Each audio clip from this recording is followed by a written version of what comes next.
Hello everyone, hope you're doing well. Today we're back in the update 1.95 dev server, and it's time to have a look at one of the backbones of the Swedish tech tree. This is the J22-B, and it's one of two J22s that are coming to the tech tree in 1.95. You've got the Rank 2 version, the J22A, and then you've got the J22B. The main difference between these two aircraft is the J22A has access to two 13.2mm and also two 8mm guns, whereas the J22B has access to four 13.2mm. That's pretty much the only difference, which is why we're only going to be looking at this vehicle. If we have a look at the armor profile of the J22B, it's kind of interesting because it has these nice little areas which are kind of stuck out for it. My guess is this is either where components or feet go for the pilots. It's actually just really nicely modeled. Then you have this bulletproof glass area of 60mm, which is obviously designed to keep the pilot alive, and 10mm of steel behind the pilot as well. So if you get attacked from behind, at least you will be able to survive for a little bit. Only a single pilot, of course, in this main Swedish fighter, this World War II fighter, I should add, and it has a bunch of fuel tanks around it, all self-sealing in the wings and also behind the pilot, I suppose, for a little bit of extra armor. Oil cooling system is actually here in quite an odd place, and also there's another oil cooling system down here, which is also connected to the SFA STWC3 14-cylinder radial. This has 900 horsepower and also a takeoff power of 1050 horsepower. On top of this as well, the modifications wise, it doesn't have any secondary armaments on the J22B, so what you see is what you get when it comes to its usefulness. This is going to be an out-and-out fighter until, you know, maybe the ground forces come along and it could maybe be used as a pseudo-attacker, but not really. And the reason why I say maybe is because, you know, the penetration values on that AP shell. The AP shell for the 13.2mm has access to 21mm overall, 21, 18, and 8. And with the ground targets belts, you get access to 3 APs for 1 half. So overall, you could do a lot of damage with that AP shell. I just feel like it's not going to be as good as certain other vehicles just because of the fire rates on the guns and also some other factors, such as the BR of this machine being 2.7. It's kind of surprising that 2 guns put you up 2 technical BR brackets over a brother, but it is how it is, you know. It also has some very long gear, which is something that I believe has to be pointed out. I'm amazed how long these gears are, and they definitely look kind of funny to me overall.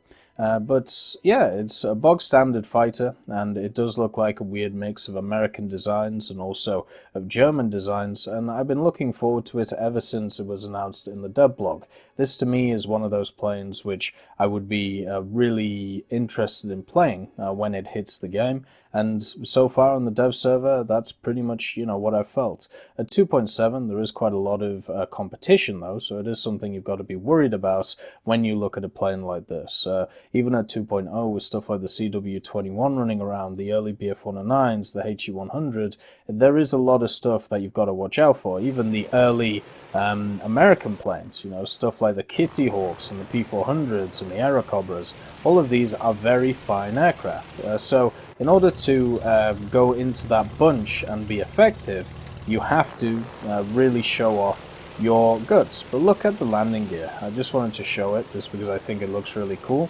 It all comes out from the center area, and it has a lovely area where it all tucks up in. So yeah, I think that's really nice. It also has a cockpit which is kind of like a wider BF-109 cockpit. And it also has the mirrors, and of course you just saw somebody fly by in that because of course it's one of my allies. And also the sight is off-center.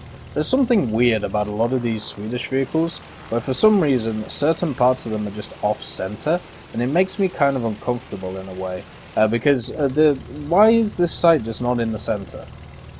Why is therefore this pilot not in the center either? Like why is this machine designed like this instead of just in the center of the machine? But overall maneuverability of this machine is really nice. You know, it's one of those machines which is going to be able to be tossed around the air. It's got a good elevator as well, and it really reminds me of one of those jack-of-all-trades fighters. So when you come up against a superior turn fighter, something like a Spitfire, or definitely a machine such as some of the Japanese, like the Ki-44s or the Ki-43s, you're really going to struggle because of the fact that you won't be able to turn with it. But if you're against another fighter, which is a jack of all trades, kind of like the P-400 that you see here, then I think it will actually have a really nice, tough battle with it. It also has a pretty decent dive speed. Acceleration is okay, could definitely be better for a 2.7, but it's good enough. You know, it's going to be something which will be overall pretty fine for the aircraft itself. It also has some really wide wings, so I'm wondering if its high altitude performance is going to be very good. You know, being able to roll and cut through the air and do all of these wonderful things. But my general thoughts on this aircraft for now is I think it should be put down to 2.3, and the main reason is its engine. The engine, it reminds me of the F4F. So if you've never played the Wildcats get in these situations a lot where they end up not being able to keep power in the turn. And the reason is because the engine itself is not powerful enough, Jesus Christ, the engine itself is not powerful enough to be able to keep up with what the plane is trying to do. And when you are in elongated turns, that's what I feel this aircraft is about. Now you can see the stopping power of the 13.2s right here, you know, just tearing apart aircraft as it goes, putting a lot of damage to specific systems. In those 3 kills we just got there, we killed them in all different ways, ripping off a wing, setting on fire, and also taking a tail off. So you can see the guns that are available and the amount of ammunition that is available for a machine like this is great. But the other factors have to be taken into account, the actual flight characteristics themselves. And the flight characteristics are that it is an average plane. I tell you what, the Focke-Wulf does definitely have its issues when it comes to its flight performance, especially with some of them like the F8. And to me, this kind of reminds me of one of the early Focke-Wulfs, where it is able to turn, it is able to, you know, do stuff at speed. You can see that it does have a good turn on it when you can get up to speed. It's just maintaining the speed, which is going to be the bit of the issue. You can see here, just pulling around. It also has good combat flaps on this, which is something that a lot of planes really struggle with. So, you know, hats off to that. And you can see just the absolute devastation that these 13.2s are bringing. It kind of reminds me when the Italians were released. Again, if you remember, the Italians with their 12.7mm Breda Safats, before they were put into their own tree, instead of just being in the German tree, they got a big rework for their 12.7s, and they made them lasers. They made them insanely good, doing a lot of damage, and also setting everything on fire. These 13.2s feel like that, but in a situation which is different, obviously in Swedish hands. They have a good fire rate, as you can see. You know, they can fire at range. Look how much damage we're doing to this P400, and it's not as if, you know, we're hitting him that much. It feels like, you know, we're doing nearly as much damage, if not more damage, than a 20mm, which is really promising for this machine. I missed. But yeah, it's the only problem I would see so far is the fact that I'm finding it hard to maintain speeds in turns, which isn't too much of a big deal. It is just something to watch out for, and it also is something that I want to test in the dive as well, because, you know, obviously that is something to think about. The guns are just insane. Like, you can see just little bursts are just killing these, and it's not as if I'm hitting with all of the shells here. The majority of them I'm missing. And another thing as well is the guns really don't take too much from your actual speed. So that's also nice to see. That poor P400. Hopefully hopefully the pilot survives. The engine is overheating, which is classic from an American, well, not an American built, but a Swedish license built American built engine. And so that's going to be something you're going to have to keep up on, which I don't think will be too much of a problem. Overall, it's just something to think about. And the other thing as well is just its kind of usefulness overall. There's a lot of these fighters which do pretty well in aerialistic, or are kind of middling fighters in aerialistic, and they don't really have a use anywhere else. And I'm hoping that this machine can, because of its not really lack of power, but lack of, I suppose, acceleration is one of the problems.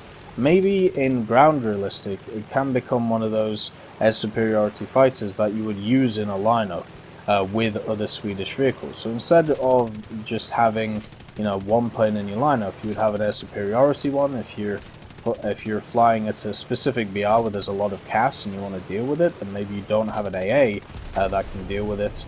So, you know, you bring along, as I said, you bring along a machine like this to try and deal with some stuff.